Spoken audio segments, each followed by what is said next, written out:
Right then, hello and welcome back once again to the channel. Today I'm here with another shoe review, but it's not a box this time, it's a package. It's a package within a package. And here we have the Atreyu The Artist. Let's get into it.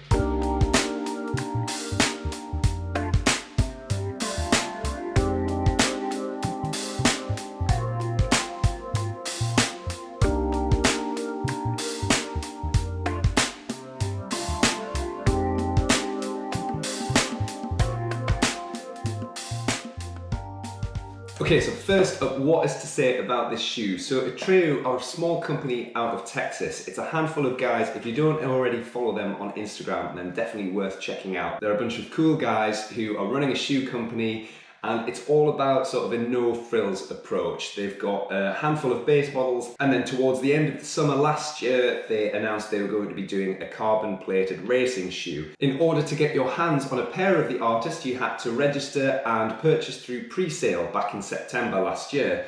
Fast forward 6 months or so, the shoe had gone into production and shipping started. You now can't get hold of them at the moment unless you went through that pre-sale process. I'm very happy to say that I did. They landed a couple of days ago. It's a shoe that, having followed along with the guys' journey, I've been really excited to try. Now, first thing you'll notice is that they don't come in a box, they come in this packaging, and that's all down to this kind of no-frills approach. So just avoiding any unnecessary costs and passing those savings on to the end customer.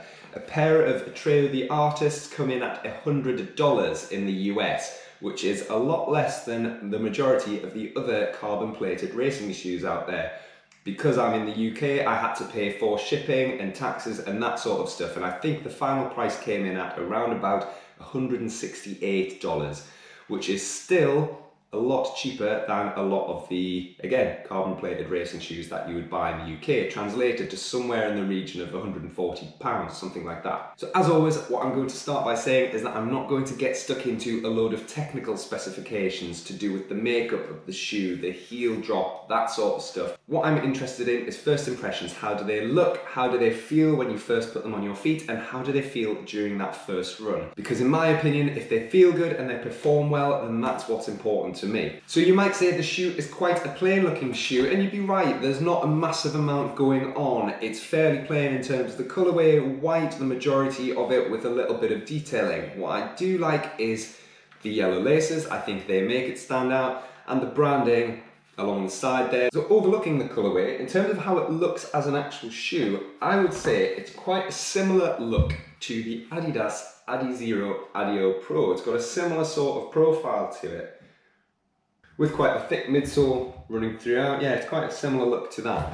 So jumping into how the materials feel, and you've got this material upper which has got a little bit of flex to it. So this is pitched as a carbon-plated racing shoe, and so it's fairly minimalist in terms of cushioning and that sort of stuff. So there's a bit of cushioning around the collar and into the heel there. Not a great deal of structure in the heel, nor throughout the rest of the upper really. It's all pretty flexible.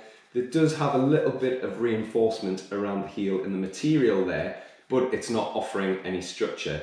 You've got this little heel tab on the back for helping you getting the shoe on and off. A slight bit of cushioning in the tongue. The tongue itself isn't attached inside, but the laces run through the tongue around about the middle there to hold that in place. The laces are fairly plain, nothing too much to say about those. The only thing really is that they are bright yellow, so they stand out against the contrast against the rest of the shoe. There is a double eyelet at the top, so as always I will be applying the runner's knot. Now you must know by now, if you've watched any of my other videos, that I'm a big fan of the runner's knot. If you haven't tried the runner's knot already, it is by far the best way to get a really nice, secure, locked in feeling in your running shoes without having to over tighten, which can cause pain across the top of your foot. I will put a link to the runner's knot video that I did a while back, somewhere up here perhaps. If you want to watch that, then check it out, it will change your life. In terms of the lacing system, it's traditional up the side. You've got 1, 2, 3, 4, 5, 6 eyelets plus that and that double one at the top, so 7 strictly speaking. The midsole feels pretty firm. Just compare that to the It's perhaps a little softer in squeezing to the Adizero Adio Pro, but we'll see how that feels underfoot. It's got a little bit of give in it. Ooh, it's got the artist written around the back of the heel as well. That's quite cool. Forgot to mention that earlier. The plate is nice and quite firm, just giving it a bit of a squeeze. But it doesn't feel perhaps as firm as, I know these are energy rods rather than a plate, but that is a lot less give in that than there is in the Atreyu. So it's a full length carbon plate, spoon shape, running throughout the entirety of the midsole there. But yeah, it's got a little bit more flex than some of the other carbon plated shoes. Around the toe box, you've got a slight bit of reinforcement there, and hopefully that's just going to protect the upper from bumps and tears and that sort of stuff during the run. Another thing that I quite like about the midsole, if you look up close, is how it's got this sort of change in feel. It's got sort of hashed out all around here, and then it kind of comes out into this little arrow shape here. It's just a nice little looking feature which makes that midsole stand out a little bit. In terms of outsole tread, there is nothing whatsoever. You've got a single sheet of rubber covering the majority of the outsole there, with this section cut out of the rubber to expose the moulded branding in the middle there, which is moulded onto the underside of the midsole. And that's quite interesting. Again, drawing comparisons to the Adizero Adio Pro, which doesn't have any tread on the bottom. I'm assuming it's going to perform pretty similar to this. I've been putting a few miles into this now. I'm really enjoying that shoe.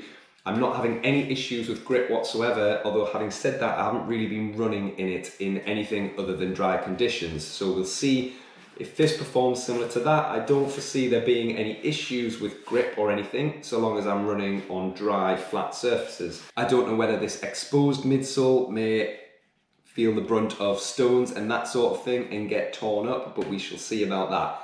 It's a really thin outer rubber on the midsole. I have a tendency in the past to wear through the lateral side of my shoes because of a slight scuffing that I do when I'm coming into land and during takeoff. So I wonder how quickly that might wear through, and whether, similar to the Zoom X foam in the Vaporfly Next Percent, whether that midsole is just going to crumble when it starts coming into contact with the ground. But again, we shall see as I put more miles into it. So without further ado, that's sort of first impressions out of the box. So next thing is to try them on and see how they feel on foot. So I've put the runner's knot in already, ready to slip on for that first feel. That has slipped on fairly easily. The tongue has become a little bit twisted, but I've rectified that. So just cinching them down into place.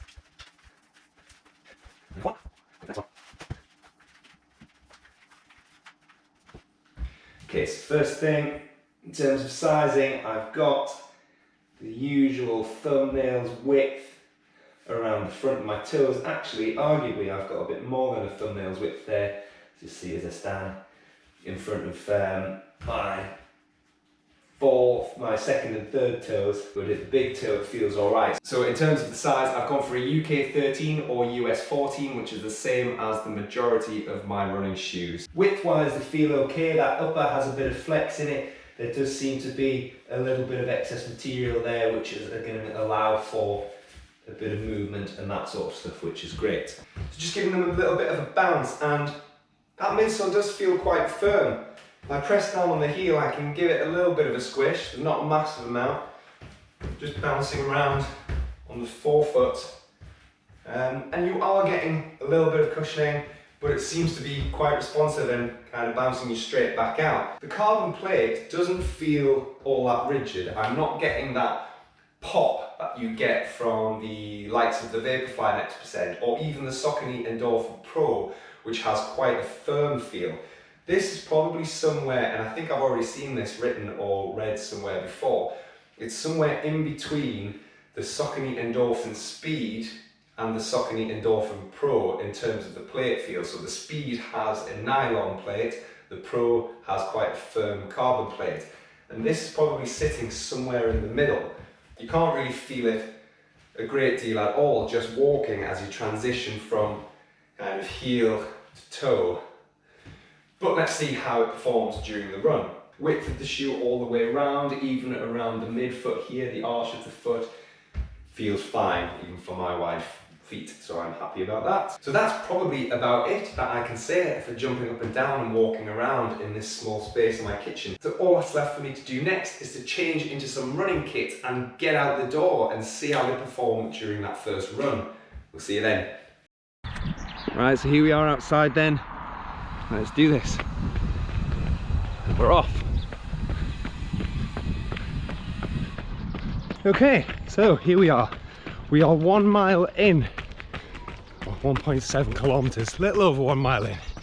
And actually that first mile was faster than I thought it was going to be.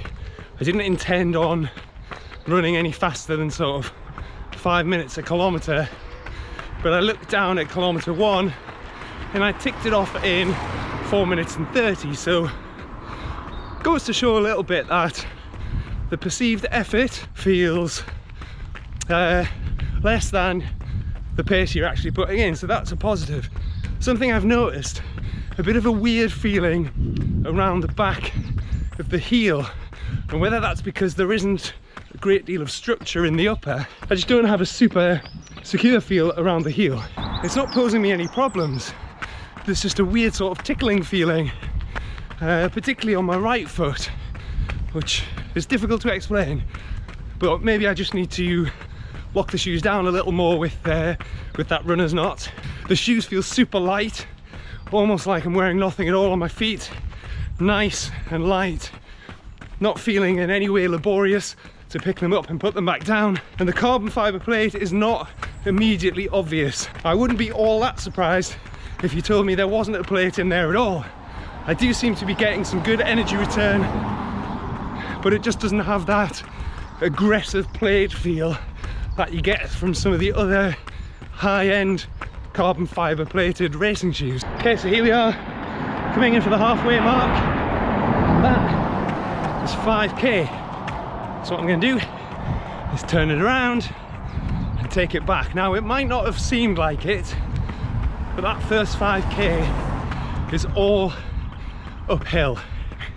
So albeit not a very steep hill, but that gradient certainly gets to you. So I've averaged in at 4 minutes and 34 kilometer, which is a bit quicker than I've been running recently.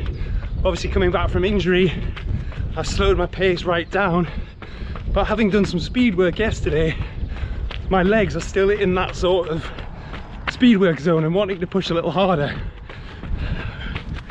So that felt good. The shoes felt nice and light throughout the duration of that gradient, that incline, all the way up to that halfway mark. So now I get to enjoy the ride back down towards the finish. Morning. But no issues whatsoever from the shoes in terms of taking on that uphill, and that smooth outsole isn't causing any problems at all either. Some of these paths are a little bit sort of stony and gravelly. I haven't had any issues with grip. Yes, it's nice and dry out here today, but no problems whatsoever there. It remains to be seen how they deal with different types of weather, whether it's slippy, whether it's wet, and just how the lack of tread on the outsole reacts to that. But yes, certainly no issues so far on this run. So in 500 meters or so, what I'm going to do is to pick up the pace for a kilometer. So I will come back to you in about 2 minutes. Right, so counting down then, and there we are, just heading in for kilometer 6, and just accelerating up to pace. They picked up the pace really nicely there. The shoes, again, feeling nice and light. They responded to that extra effort very well, and I'm sitting now at what feels like roundabout race pace, a little quick actually, 3:21. Let's slow it to about 3:30, holding the pace nicely, responding nicely to the effort, holding it nicely. Let's pick it up a little later in the interval. And that is 1 kilometer in 3 minutes and 32 seconds. So around about race pace. Bit of a headwind here, slight downhill, which helped, but overall the shoes picked up the pace nicely, they held that pace nicely, and they continued to feel comfortable. The downside was that I took on a 90-degree turn going from one street to the next, and what I felt was on my inside foot, so my right foot, as I was turning that right corner, my foot felt like it was sliding. That flexible upper, my foot just felt like it was sliding off the insole a bit, so a little bit unstable on that tight bend. Now what I think I need to do is to get a bit more of a secure lock in. Yes, I cinched the top of the laces, but what I didn't really do was throughout the whole of the lacing system was to pull the laces a little bit tighter. So for all I've locked in at the top, the rest of my foot is perhaps a little bit loose. So I'll be interested to see how that feels once I apply that for the next run. I'm not wearing headphones today, obviously, because I'm recording this. So one thing I'm aware of is the sound of the shoes, and it's a really nice and satisfying pat pat pat noise compared to something like the Alphafly Next Percent, which has quite an aggressive squish, pat squish, pat squish. Every time you land, you can startle dog walkers from a mile away. With these, there's a delicate sound, and it's not too dissimilar from the Atreyu Pro actually. Just a nice little pat pat pat with each footstep. Here we are then, coming in for the finish, and that is that then. Stop my watch. 10.12 kilometers. And that felt good. I actually picked the pace up towards the end there unintentionally.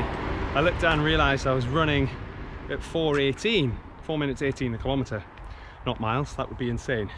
So yes, what do I think about the shoe? So the Atreyu motto is to honour simplicity, and that's exactly what the guys out of Texas have done. They've made a really simple but super effective shoe. They've taken away all of the frills of having crazy colourways, crazy boxes. They've taken away all of the frills of having loads of different options of colourways, loads of packaging, boxes, that kind of thing. It's a really simple experience. You receive a packet through the post. Within that packet is a pair of shoes, nothing else, and that is it. That's the experience that you're getting. It's a really simple but nice experience. And what they've also done with the price bracket of $100 for a pair of carbon fibre plated racing shoes, they will appeal to the masses.